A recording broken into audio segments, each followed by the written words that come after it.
Hi viewers, good morning everybody. ఇవాళ నేను ఒక హాస్పిటల్ సక్సెస్ అవ్వాలంటే ఏమేమి క్వాలిటీస్ ఉండాలి, దానికి first of all main lead one person ఉండాలి. సపోజ్ వన్ పర్సన్ మేనేజ్ చేయలేకపోతున్నారు, ఒక 2 to 5 పర్సన్స్ అన్న హాస్పిటల్ని మేనేజ్ చేసేవాళ్ళు ఉండాలి. మెడికల్ డైరెక్టర్ అని, హాస్పిటల్ సూపరింటెండెంట్ అని, హాస్పిటల్ అడ్మినిస్ట్రేటర్ అని, అసిస్టెంట్ హాస్పిటల్ అడ్మినిస్ట్రేటర్ అని, హాస్పిటల్ సూపర్వైజర్ అని ఒక 5 పర్సన్స్ ఉన్నారు అంటే వాళ్ళు మేనేజ్ చేసుకోగలరు.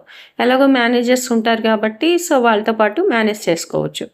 Next HR, staff to patient ratios maintain చేసుకుంటున్నారా లేదా హెచ్ఆర్ చూసుకోవాలి. అటెండెన్స్ చూసుకోవాలి.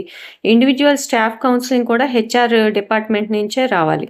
హెల్త్ అండ్ సిక్ లీవ్స్ చూసుకుంటూ ఉండాలి HR department. Quality of life maintain చేస్తున్నారా స్టాఫ్ అనేది కూడా వాళ్ళు రెగ్యులేట్ చేసుకుంటూ ఉండాలి హెచ్ఆర్. ఒకవేళ వర్క్ లైఫ్ బ్యాలెన్స్ లేకపోతుంది కొంతమంది స్టాఫ్కి అంటే హెచ్ఆర్ వాళ్ళకి క్లాసెస్ తీసుకొని కొంచెం సిక్ లీవ్స్ తీసుకోండి లేకపోతే క్యాజువల్ లీవ్స్ తీసుకోండి అని పిలిచి మరీ లీవ్స్ ఇస్తూ ఉండాలి so that staff will not become sick. ఇంకా హెచ్ఆర్ డిపార్ట్మెంట్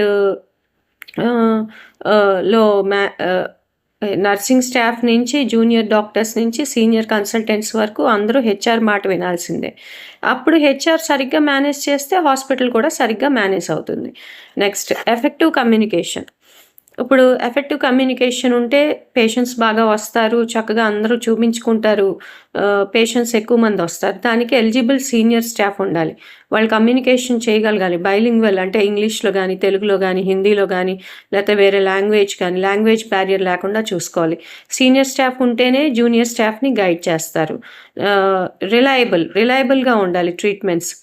పేషెంట్ అటెండర్స్కి నమ్మకం కుదరాలి. ఓకే, ఈసారి మనం పేషెంట్ తీసుకొచ్చాము, ఒకవేళ మన పేషెంట్కి ఇదే ప్రాబ్లం వచ్చినా లేకపోతే ఇంకేదైనా ప్రాబ్లం వచ్చినా ఇదే హాస్పిటల్కి తీసుకొచ్చి అడ్మిట్ చేసుకోవాలి అనే ఫీలింగ్ రావాలి. Timely health care services. 10 AM ఇవ్వాల్సిన ట్రీట్మెంట్ 12 o'clockకి ఇస్తే, మధ్యాహ్నం 12 o'clockకి ఇస్తే అది వాళ్ళకి అక్కడే వచ్చేస్తుంది డిస్కస్డ్.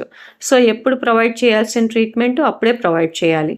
ట్రీట్మెంట్ సర్వీసెస్లో డాక్టర్స్ రౌండ్స్ కూడా 10 AM వేయాల్సిన రౌండ్స్ ఈవినింగ్ 6 o'clockకి 7 o'clockకి వేస్తే వాళ్ళు అప్పటి వరకు వెయిట్ చేస్తూ ఉంటారు పేషెంట్స్.